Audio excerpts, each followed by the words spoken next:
కుల దేవతకు ఎందుకు మొక్కాలి? పిలిస్తే పలికే కుల దైవాలు. వీళ్ళ గొప్పదనం గురించి తెలుసుకుందాం. కుల దేవత అంటే మీ కులానికి సంబంధించింది కాదు. చాలా మంది ఈ విషయంలో పొరపాటు పడుతుంటారు. ఇది వంశాచారం బట్టి వస్తుంది. ఉదాహరణకు రాముడిని ఇక్ష్వాకు కుల తిలక అంటారు కదా, అలాగన్నమాట. ఇక్కడ కులం అంటే కుటుంబం అని అర్థం. ఇంటి ఇలవేల్పు అన్నా ఇదే అర్థం వస్తుంది. కుల దైవం అంటే మీ కుటుంబం తరతరాలుగా భక్తితో కొలిచే దేవత. మీరు ఇతర దేవుళ్లను కొలిచినా, మీకు ఇష్ట దైవాలు ఉన్నా కూడా కుల దైవం ప్రత్యేకం. మీ పూర్వీకులు తరతరాలుగా ఈ దేవతను కొలవడం వల్ల మీకు కష్టం వచ్చినప్పుడు ఆ దేవత త్వరగా పలుకుతుంది. ఇది కుల దేవత గొప్పదనం.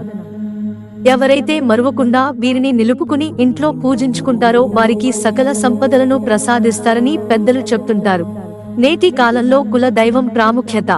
నేటి కాలంలో చాలా మందికి తమ కుల దైవాలు ఎవరో తెలియకపోవచ్చు. మన పెద్దలు ఈ ఇలవేల్పులను మనకు వారసత్వ సంపదగానే ఇచ్చి వెళ్లారు. వారి అనుగ్రహం పొందడం మాత్రం మన చేతుల్లోనే ఉంది. వంశ పరంపర, ఆధ్యాత్మిక బంధం.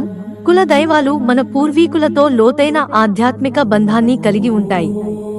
కుటుంబంలోని ప్రతి తరానికి ఈ దేవత ఆరాధన ఒక సంప్రదాయంగా వస్తుంది. ఇది కేవలం ఒక ఆచారం మాత్రమే కాదు, తరతరాల భక్తి ఒక చోట కేంద్రీకృతమై ఉంటుంది. మీ వంశంలోని వారందరూ ఏకమై ఒకే దేవతను కొలవడం వల్ల ఆ ప్రార్థనలకు ఎక్కువ శక్తి ఉంటుందని నమ్ముతారు. ఇది కుటుంబంలోని సభ్యుల మధ్య కూడా ఒక రకమైన ఐక్యతను పెంపొందిస్తుంది. శీఘ్ర ఫలితాలు, ఆశీస్సులు.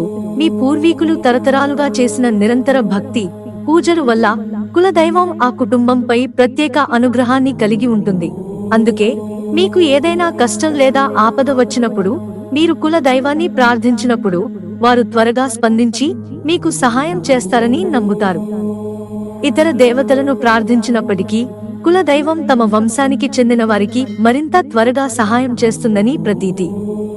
ఇది మీ ప్రార్థనలకు ఒక ప్రత్యేక ప్రాధాన్యతను ఇస్తుంది. రక్షణ కవచం, కుటుంబ శ్రేయస్సు. కుల దైవం కుటుంబాన్ని దుష్ట శక్తుల నుండి, ఆపదల నుండి కాపాడే ఒక రక్షణ కవచంలా పనిచేస్తుంది. కుటుంబంలో ఎవరైనా అనారోగ్యంతో ఉన్నా, ఆర్థిక సమస్యలతో బాధపడుతున్నా, వివాహ సంబంధిత సమస్యలున్నా లేదా ఇతర కష్టాలున్నా కుల దైవాన్ని ప్రార్థించడం వల్ల సానుకూల ఫలితాలు వస్తాయని నమ్ముతారు.